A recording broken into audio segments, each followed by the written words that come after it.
Today, Republican House Minority Leader John Boehner, the top Republican in the House, John Boehner of Defund Acorn fame, the guy who introduced the Defund Acorn legislation, John Boehner backed a Chamber of Commerce effort to force taxpayers, to force you and me to help pay for BP's oil disaster. To force taxpayers, to force you and me to help pay for BP's oil disaster. To force taxpayers, to force you and me to help pay for BP's oil disaster, because heaven forbid they be responsible for it themselves.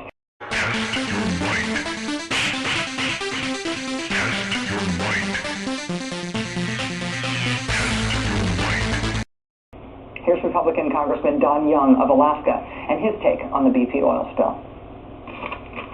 This is not an environmental disaster, and I will say that again and again, because it is a natural phenomenon. Oil has seeped into this ocean for centuries, will continue to do it, because it is a natural phenomenon. Oil has seeped into this ocean for centuries, will continue to do it.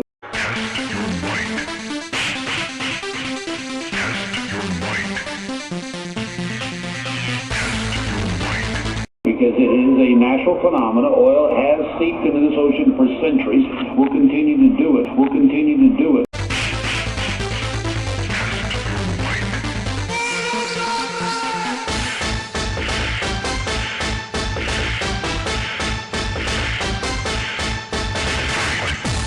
Will continue to do it. This is not an environmental disaster. Will continue to do it, will continue to do it. This is not an environmental disaster.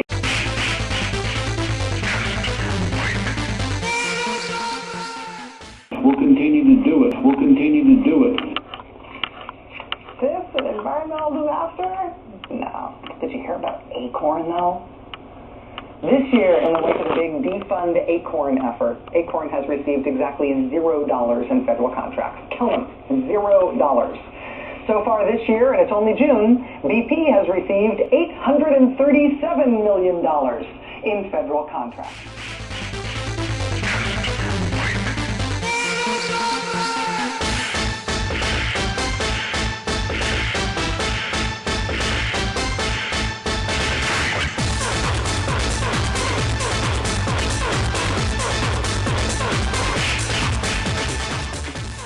BP now making claims so difficult to file that no one will get paid enough. And our fishermen too scared to speak out about what's happening down there. Our next guest says yes, she should know. She's just returned from a trip to the Gulf. Terry Kennedy is the president of the RFK Center for Justice and Human Rights. Terry, it's so great to have you here. We want to get to all the things that you saw on your trip, but first explain how BP is actually denying some of the cleanup crews that you spoke to the proper clothing and equipment and respirators. Why?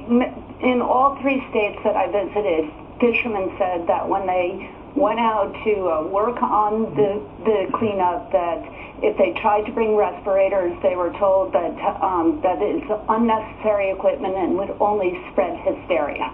To see those images of people with respirators, BP doesn't want that hysteria. That's exactly right. And when I went out with 11 people, we had respirators on, and within half an hour, all of our eyes were burning and our throats were closing, and we all had headaches with respirators.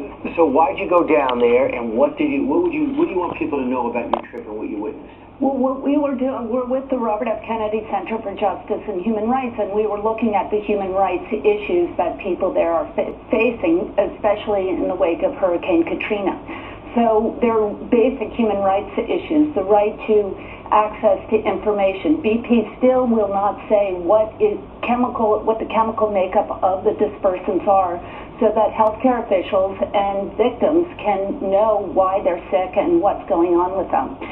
Terry, I'm sorry to cut you off there. Are BP workers or any of the relief workers, are they getting health care? Are they getting well, one of the things that we were told is that BP would not allow county health officials onto their campus. They finally allowed one nurse.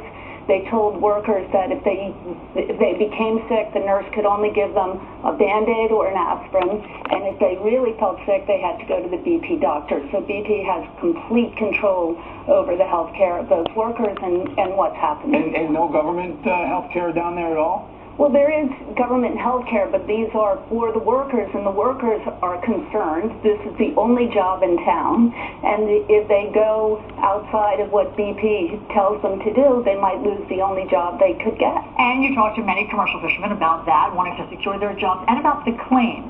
How is BP making the claims hard to file? Well, this is, BP is saying any fisherman can come forward and file claims. Well, the truth is then they're saying just give us your W-2 form. So they know that fishing industry is completely a cash industry. So none of them have W-2 forms, and so they're not able to make the claims that they should be able to. So they're deliberately making it tough for people to make these claims and speak out because they're afraid of not getting paid. Absolutely. Carrie, thanks so much for joining us, for your insight. I'm sure you're going to go back, and when you do, we'd like to talk to you again. Okay, thanks. Thanks so much for Thanks, being here.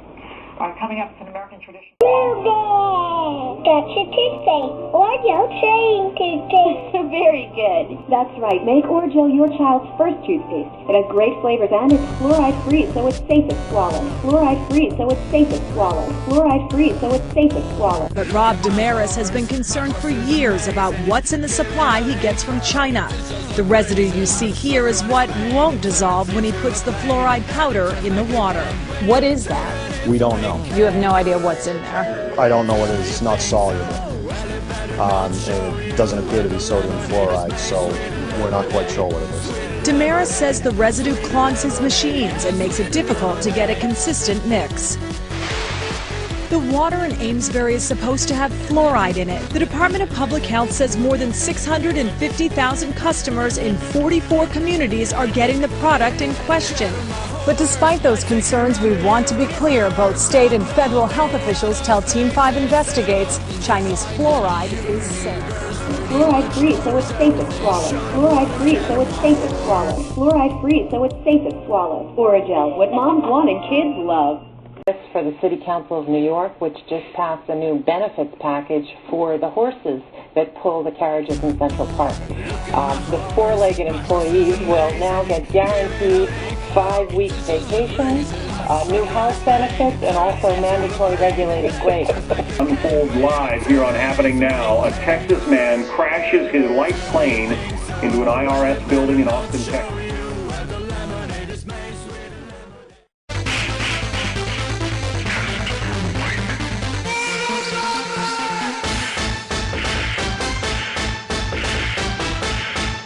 You know, it's a cultural thing.